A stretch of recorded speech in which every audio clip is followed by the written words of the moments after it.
Alright, I'm not even going to try to sugarcoat it. I thought Elemental was going to be a straight up goner. Not only because of the mass decrease in overall Pixar draw, as well as marketing efforts that can best be described as questionable, but it also had itself an absolutely abysmal opening weekend, posting up to a sour 29.6 million in total. And look, if you aren't familiar with Disney numbers, this may not sound too bad, but then given context, you see that this makes Elemental the lowest opening weekend for a Pixar movie since the 1995 release of Toy Story. A movie that I might also add was released at 2,500 less theaters than Elemental, yet only made around 500k less on its opening weekend. So yeah, things were not initially looking too hot for this fiery Disney love story, and it looked like for yet another movie, everyone is pointing the finger of blame at someone else. Many were under the impression that this was an issue of a straight up uninteresting story, with Disney-Pixar looking to take a complex issue for the intention, but in execution, it's muddled with the typical Pixar tropes to the point that nothing profound was actually being told. Others believe that this was another case of unfortunate marketing efforts, such as what happened with Strange World, where it seems that the lack of not only long-term, but consistent advertisement has left yet another animated piece out for Stranded. No matter what argument you propose for this movie's inadequate initial reception, we all seemingly agreed that this was going to be a big hit to Disney-Pixar animation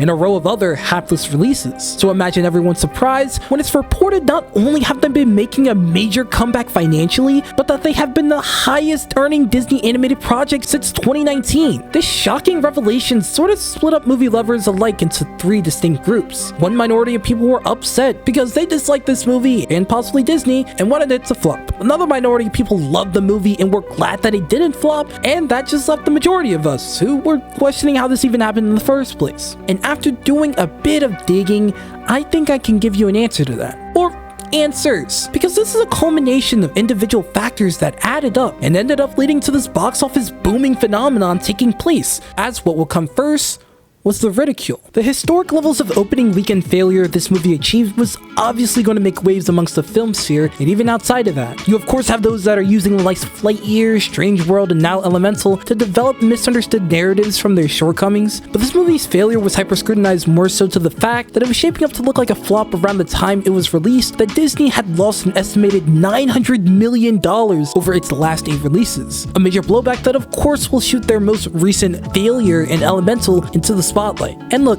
when a movie gets extra attention due to being connected with certain outside of the film antics, you get that 50-50 chance of it working in your favor or dooming you even more. You can end up having yourself a Minions Rise of Gru, or you get yourself a Morbius. And luckily for Elemental, they had themselves a Minions Rise of Gru. Now the reason it may have worked in their benefit is because the word of mouth was going absolutely insane. It only took the first wave of people to say, hey, this is a pretty cute story and doesn't deserve to be this big of a flop, for everything to start falling into place. And that's just domestically, with Elemental not being released internationally for another 3 weeks. And when it did, everyone else in the world seemed to love it. That's just another indicator that got the ball rolling, and it ended up leading to a major comeback for this release, almost destined for doom. Now with such a huge win for fans of animation and Pixar itself, it's really hard to interpret this situation as a net negative, but I don't know. Even with the surface win they have developed, this entire situation is really only making me a bit nervous for the future of Disney and the lessons they may take from the situation.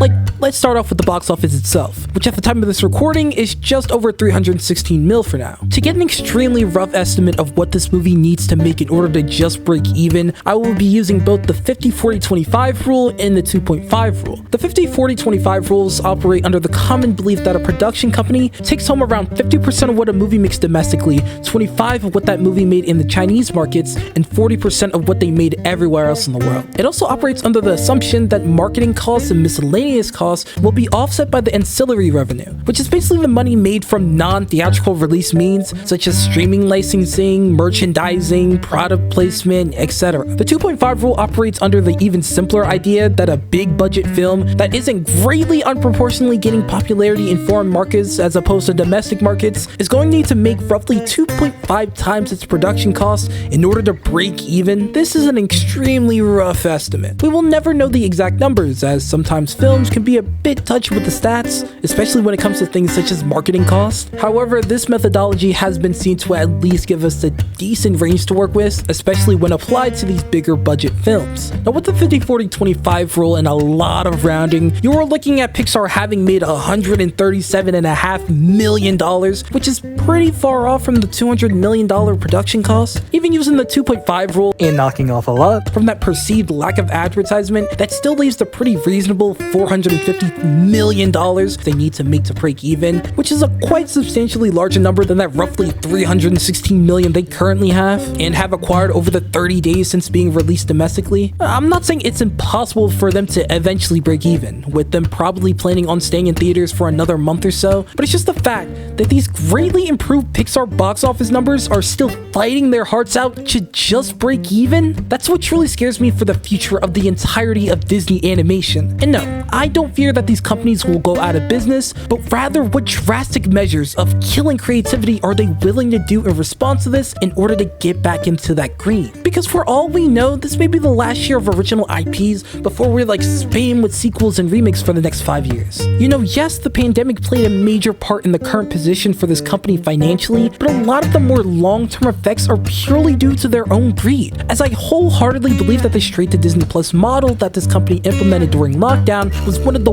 worst decisions they could have possibly made. As in an attempt to stay relevant and capitalize off that growing at-home market, they have completely killed the in-theater spectacle that is a Pixar movie, accustoming their audience to just waiting patiently at home those 45 to 90 days until the movie is up and streaming. The streaming domination would have happened regardless, but those frequent pushes to capitalize during quarantine instead of building anticipation of the next Disney movie has only expedited the process. Just look at Top Gun Maverick. Cruise's utter refusal to release that spectacle early for streaming not only prevented the robbery of not being able to see those visuals on the big screen, but in turn it gave them a pretty hefty chunk of change for their patience. Like, could you imagine seeing something like Soul on the big screen? Or the money Encanto could have drawn in if it wasn't competing with Disney Plus release dates that were announced pretty early on. It's just so unfortunate that a rash attempt to capitalize is going to affect pretty decent releases such as Elemental for the foreseeable future.